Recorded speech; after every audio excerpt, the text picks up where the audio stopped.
Vocación por la enseñanza. Nuevas herramientas para grandes logros en la educación. Esto es De la A a la Z. Puebla en Casa. Puebla en Casa. Hola, ¿cómo están? Muy buena tarde. Qué gusto saludarles en este espacio de la A a la Z Puebla en Casa, un programa que estamos transmitiendo totalmente en vivo a través de nuestras señales de SET Televisión, de SET Radio y de la Red Estatal de Radiodifusoras. Así que un saludo a todos aquellos que nos sintonizan a través de estos medios en todos los rincones de nuestro estado. Un saludo muy cordial, al igual que un agradecimiento, como todos los días, a nuestra compañera Alejandra Varela García, nuestra intérprete en lengua de señas mexicana, que esta semana nos está apoyando. Muchas gracias, Alejandra. Y también este programa en un momento más, o ya a partir de este momento, se está transmitiendo en Facebook totalmente en vivo. También es otro mecanismo que tiene usted para estar enterado de toda esta información relevante con respecto a la educación desde casa y a los procesos que se están viviendo a través de esta séptima sesión del Consejo Técnico Escolar. Pero antes que pasar al tema, quiero recordarles que hay 2 líneas telefónicas muy útiles para que usted las pueda utilizar en caso de necesidad de cualquier proceso educativo, cualquier duda, orientación que usted requiera. Puede marcar el 2222 29 38 20 y también el 2222 29 38 25. Recuerde que también se habilitó una línea especial para estos días de vacunación de toda la comunidad educativa y que es el 2223 09 55 55, muy fácil, 2223 09 55 55. Y recuerde que no hay que bajar la guardia, estamos haciendo una gran labor de equipo en este pacto comunitario en todo el estado de Puebla. Desde el principio, nos dieron a conocer 5 acciones que eran muy importantes y a la vez muy sencillas para evitar que haya más contagios. La primera es lavarnos las manos frecuentemente con agua y jabón, que haga mucha espuma, y todas las veces que podamos hacerlo está perfecto. También desinfectar y limpiar objetos y superficies de uso común, pues hágalo regularmente con todo aquello que usted está utilizando, ya sea en la cocina, en alguna oficina, tu escritorio, hay que estarlo desinfectando. Mantener siempre una sana distancia, no tocarnos la cara y utilice el cubreboca correctamente desde la nariz hasta la boca, que le cubra totalmente y no se lo quite si sale de casa, y cuando regrese lo lava si es lavable y lo desecha si es desechable. Estas son las 5 acciones que son muy sencillas pero a la vez muy importantes para evitar que haya más contagios en nuestro estado. Así que lo invitamos a hacer esta gran labor de equipo. Me cuido yo, te cuidas tú y nos cuidamos absolutamente todos. Esta semana hemos estado hablando desde diferentes niveles educativos cómo permeó todas las reflexiones que se trataron en la 7ª sesión del Consejo Técnico Escolar. Hablábamos acerca del trabajo que se está haciendo en preescolar, de las emociones, de cómo tienen que ver los padres de familia, mucho en la retroalimentación con los docentes, justamente por la edad. Ayer hablábamos del nivel primaria, desde primero a sexto, y hoy vamos a hablar de educación indígena, y por ello está con nosotros la maestra Saraí Santiago Rodríguez y también el maestro Fernando Toral Juárez. La maestra Saraí, maestra en Ciencias de la Educación, y nos da muchísimo gusto, Saraí, que estés nuevamente con nosotros. ¿Cómo estás? Bien, Tlaxatkamati mía. Cualitonan nimistlapaloa, paquilistis tecnintonali, tlamastiane, tatame, naname, iguanconeme, nameyolegua cuali xontlacatican tlen nimistlapowis. Muchas gracias, maestra Saraí. Y también Fernando Toral Juárez, que es la primera vez que nos acompañas. ¿Cómo estás, Fernando? Bienvenido. Nitlapaloa y miak paquilistli, noche aquí en Tlayecana, to Hueycuetlaxcuapan. Pues es un gusto estar en este programa por primera vez de la A a la Z, y pues le envío un fraternal saludo a todos mis compañeros maestros, supervisores que formamos este sector educativo. Muchas gracias, Fernando, gracias. Va a estar muy interesante todo lo que nos cuenten hoy, porque aunque la 7ª sesión de Consejo Técnico implica reunir a todos los niveles educativos, pues cada uno tiene ciertas características. Maestra Saraí, nos gustaría que nos empezaras a platicar sobre la importancia de esta 7ª sesión justamente para educación indígena. Muchas gracias. el Consejo Técnico pues es un espacio de diálogo, de reencuentro, de saberes. Y bueno, ya estamos en la 7ª sesión que acaba de pasar y bueno, este espacio ha permitido una serie de constructos alrededor de la práctica docente, de los procesos de aprendizaje y también de la pandemia por la que estamos atravesando. Entonces el Consejo Técnico definitivamente pues permite precisamente dialogar en torno a los problemas, en torno a las situaciones que se atraviesa, pero también algo más importante, que es encontrar estrategias contextualizadas que son tan importantes para cada uno de los consejos técnicos al interior de los mismos, ¿no? Que son pensadas desde adentro de las escuelas y para los miembros de esos colectivos, ¿no? Entonces, ahí radica la importancia, cuando se puede dialogar, cuando se puede discutir, cuando se puede conversar en torno a estas situaciones que estamos trabajando. Y bueno, en la 7ª sesión del Consejo Técnico, pues hubo 2 temas relevantes bajo los cuales se versó. El primero que tiene que ver con la gestión de las emociones y el segundo tema que se versó es con respecto al cierre escolar y a la evaluación misma. Platícanos sobre el primero, que efectivamente fueron los 2 temas más importantes que versaron en esta 7ª sesión de Consejo Técnico, el aspecto emocional. Bueno, hablar de las emociones es un tema pues complicado, ya que el aspecto emocional en nuestras escuelas de educación indígena también se vive y se fortalece desde la cosmovisión étnica, ya que por cultura se les enseña a ser más conscientes con la naturaleza y establecer relaciones interpersonales basadas en el respeto. Es decir, la gestión de las emociones puede tener o no impacto, ¿no?, en la vida de cada ser humano, porque lo regula la misma persona, ¿no? Y entonces algo que encontramos como característico de los grupos indígenas y sobre todo de los niños es que las emociones son más reguladas, porque viven experiencias cotidianas. Claro. Un niño a temprana edad camina 1, 2 horas para llegar a la escuela y va solito y entonces él aprende a regular estas emociones, ¿no? A vivir los problemas como parte de la vida cotidiana. Claro, tú nos lo decías en ocasiones anteriores, ¿no? Que la cuestión emocional no era tan característica de las poblaciones indígenas y específicamente con los niños, ¿no? Que ellos lo viven, la naturaleza la respetan, entonces tienen a lo mejor menos conflicto emocional, Ajá. pudiéramos pensar, pero no sé, Fernando, cómo lo valoras tú y qué se está haciendo para regular también las emociones. Sí, algo muy importante, tradicional y cultural de nuestros pueblos indígenas es el Cantitlanesic. El Cantitlanesic es el saludo de cómo amaneciste.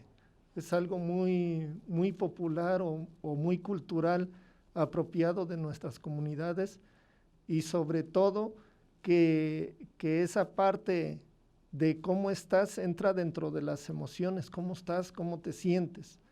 Entonces, para regular las emociones, pues un aspecto fundamental es que se trabaja desde la familia y la escuela con mis compañeros docentes, es el semáforo de las emociones, ¿sí? Como una de las estrategias que nos planteamos en esta 7ª sesión de Consejo Técnico, así como para fortalecer la empatía, mis compañeros maestros están llevando sticker impresos para motivar. A veces les decimos a nuestros alumnos, pues hagan el trabajo, ¿no? Pero no hay esa motivación, tanto de docentes como de padres de familia, donde a veces pues requieren ese reconocimiento, ¿no? A veces en casa les dicen, no, pues haz la tarea, pero muy pocas veces los felicitamos o los exhortamos, muy buen trabajo, hay que seguir adelante y sobre todo apoyando y fortaleciendo a nuestros pequeños. ¿En qué zona del estado estás ubicado tú, Fernando? Para que nos platiques un poquito esto aterrizado al entorno que tú has vivido con los alumnos y alumnas. Sí, claro. Pues mi zona escolar es la número 721. Estamos ubicados en Tepetzicintla, Vicente Guerrero, Puebla. Es un intermedio en la Sierra Negra. Y con la experiencia laboral que tenemos ya casi de 20 años de servicio, la mayor parte la he dedicado en la Sierra Negra. Y bueno, estamos en ese intermedio donde todavía se vive y se aprecia la cultura. En esta zona en la que tú has estado trabajando por tanto tiempo, ¿cómo han impactado este control de las emociones? ¿Cómo han impactado las emociones en los alumnos y las alumnas? Bueno, en este aspecto de nuestros pueblos originarios, que yo me incluyo, soy de los pueblos originarios de la parte norte del estado de Puebla, nos fortalecemos más por las prácticas culturales. Siempre hay una comparación entre el medio rural y el medio urbano. Sí. Por lo regular en nuestras comunidades, desde muy pequeños, hablemos desde educación inicial, preescolar, pues los niños son más libres desde el momento que las madres de familia están moliendo en el metate y cargando al niño con un rebozo cruzado. Entonces esas prácticas culturales que desarrollan en nuestros pueblos pues son muy interesantes porque fortalecen el carácter y sobre todo crean una autoestima muy alta en nuestros educandos. A muy temprana edad pues son muy independientes. Hay alumnos que caminan una hora y media de distancia para llegar a la escuela.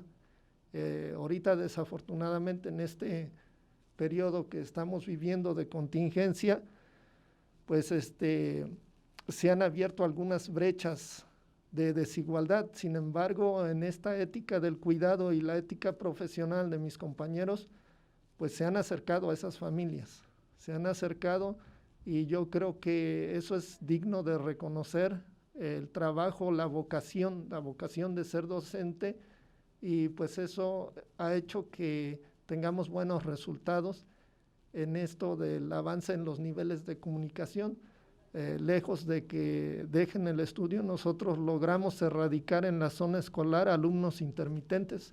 Tenemos el 100% de asistencia, entonces tenemos a lo mejor algunos detalles que también se abordaron en la 7ª sesión con referente a alumnos que requieren un poquito más de ayuda, pero no tenemos alumnos excluidos. Si logramos al 100% después de un análisis reflexivo del primer momento de evaluación.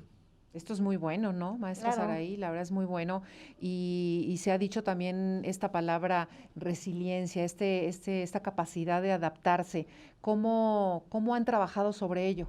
Bueno, pues los estudiantes estaban acostumbrados a tener el encuentro con del cara a cara con el docente. Sin embargo, pues hay que adaptarse a las nuevas condiciones y bueno, para fortalecer la resiliencia se plantean casos de reflexión de la vida cotidiana donde los estudiantes intervienen con el apoyo de sus maestros. También se ha trabajado el diario del alumno en el cual se expresa y se fortalece sus emociones. Asimismo se realizan tareas familiares, que eso es lo más importante porque es ahí donde se puede generar esta construcción, este constructo pues de las emociones, ¿no? Y en estas tareas familiares a través de juegos, rondas, cantos infantiles, tradiciones, así como la creación de huertos familiares y otras tareas en las que participan los mismos estudiantes junto con los miembros de su familia. Y esto les permite tener pues esa parte, ¿no? Esa empatía, esa forma de adaptarse a las situaciones y sobrevivir, ¿no? Porque algo que hemos aprendido con la pandemia es que esos aprendizajes que se consideran fundamentales sirven precisamente para atravesar la pandemia y para sobrevivir exitosamente, ¿no? Y bueno, yo creo que centrarnos precisamente en la vida misma de cada ser humano y en este caso de los estudiantes y de los mismos maestros, ¿no? De tener esa forma de sentirse plenos, identificados, para que aunque sus estudiantes estén o vivan alejados o estén en condiciones vulnerables, puedan atenderse, ¿no? Y no importa la distancia, no importa el cansancio, van.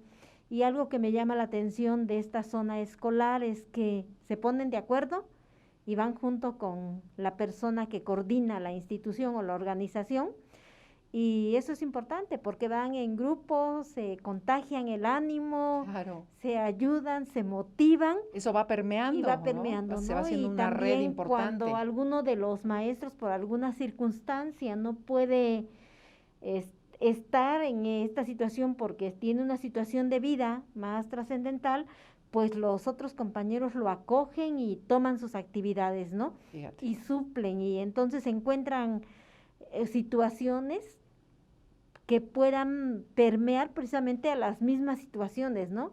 Y esto entonces donde nosotros hacemos ese trabajo que tiene que ver con la resiliencia. Claro. Y Fernando, volviendo también al tema que nos comentaste hace un momento de ese gran porcentaje de alumnos que los tienen totalmente ubicados, que no hay intermitentes ya, eso quiere decir que ha habido un gran trabajo por parte de los docentes.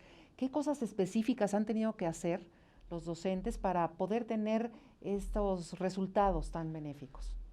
Sí, mire, en el primer periodo de evaluación nos dimos a la tarea de analizar cuáles son las causas primero de por qué esos niños estaban en un estatus intermitente, donde a veces se entregaban trabajos, a veces no.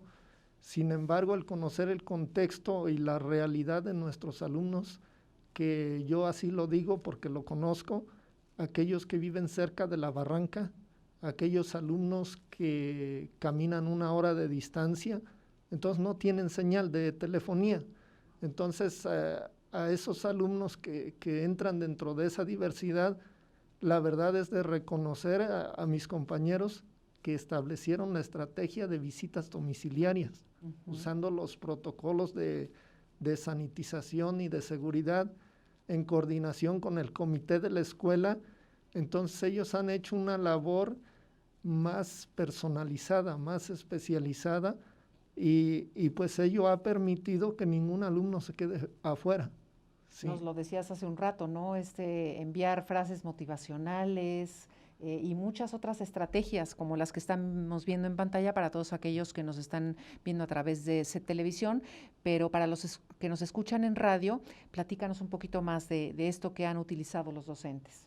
Sí, en cuanto a los docentes que retroalimentan el aprendizaje a partir de los resultados, nosotros entregamos cuadernillos cada 15 días. Ha hecho esa diversidad a la atención de los alumnos que cuentan con dispositivos y los que no.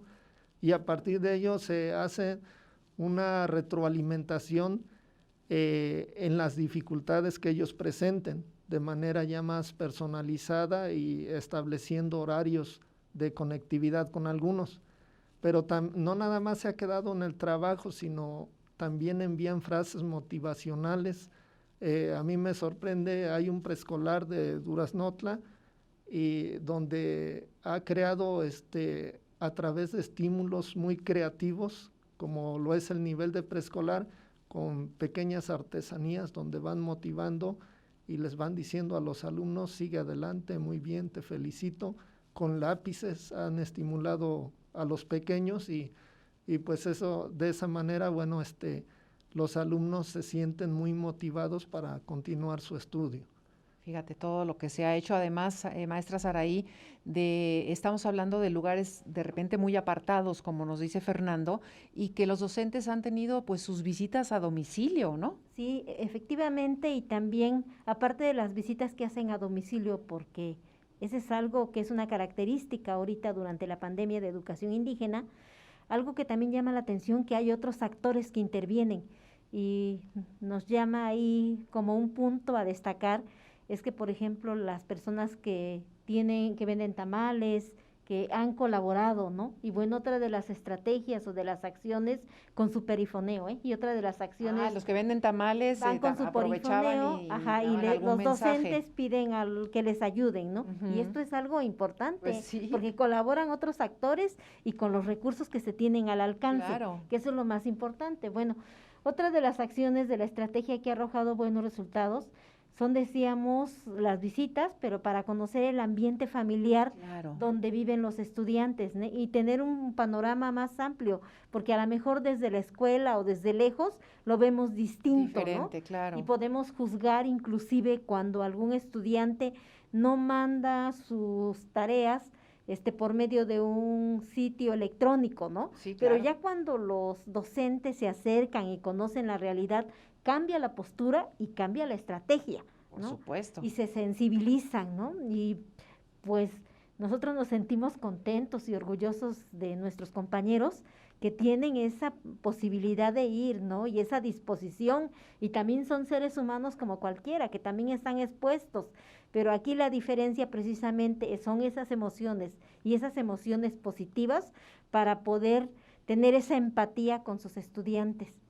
Y bueno, ya nos comentaban ahí los ejemplos que han tenido, Ujú. pero no solo los docentes, hay otros actores como las autoridades, Sí, claro, claro. otras personas que apoyan, ¿no? Los comités han sido fundamentales.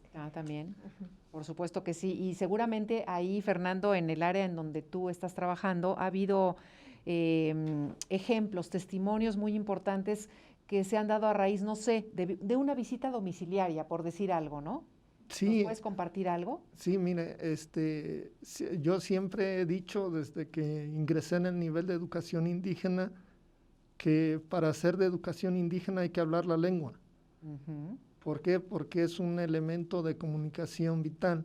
ujú. Entonces nosotros, además de eso, nosotros abordamos las emociones desde la lengua indígena. Claro. Ixcuactimotiquipachogua, Ixcuactiyolpactoc, Ixcuacticualantoc, cuando estás enojado, cuando estás alegre, cuando estás triste.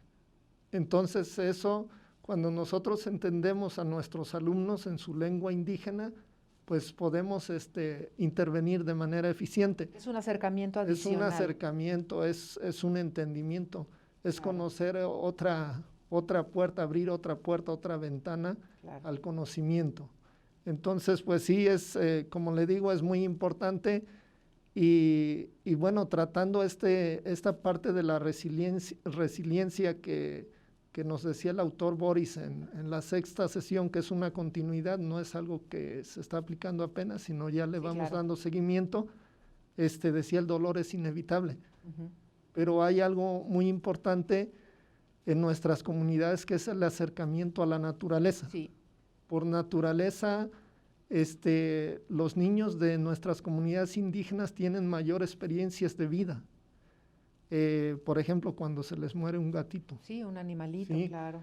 o cuando tienen algunas otras dificultades, los enseñan a ser más independientes. Entonces, todo eso los va formando a un alumno que, bueno, no tiene ese tipo de experiencias, pues lógico que Claro. se le va a dificultar un poquito más. Sí, sí. Sin embargo, todas esas fortalezas pues hacen que nuestros alumnos tengan mayor autoestima y sobre todo otra estrategia que manejan mis compañeros, que es el diario donde escriben los alumnos en lengua indígena de cuáles son sus dificultades Ujú. Sus durante esta vivencias, educación a sí. distancia y el planteamiento de algunos casos también es una buena estrategia porque dijeran hasta que le sucede algo es cuando reflexiona, ¿no? Se puede plantear como los procesos de evaluación que hacían anteriormente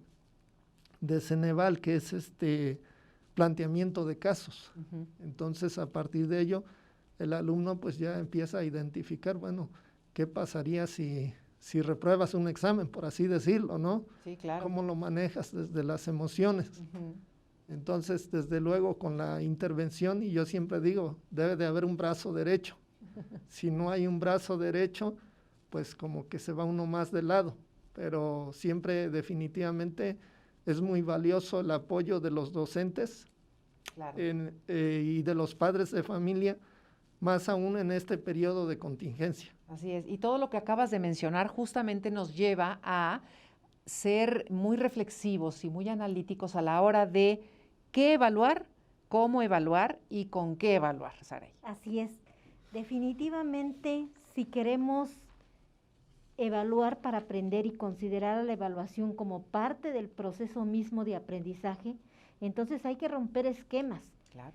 Y hay que romper formas tradicionales de evaluar, porque no podemos seguir evaluando por asignaturas o campos formativos.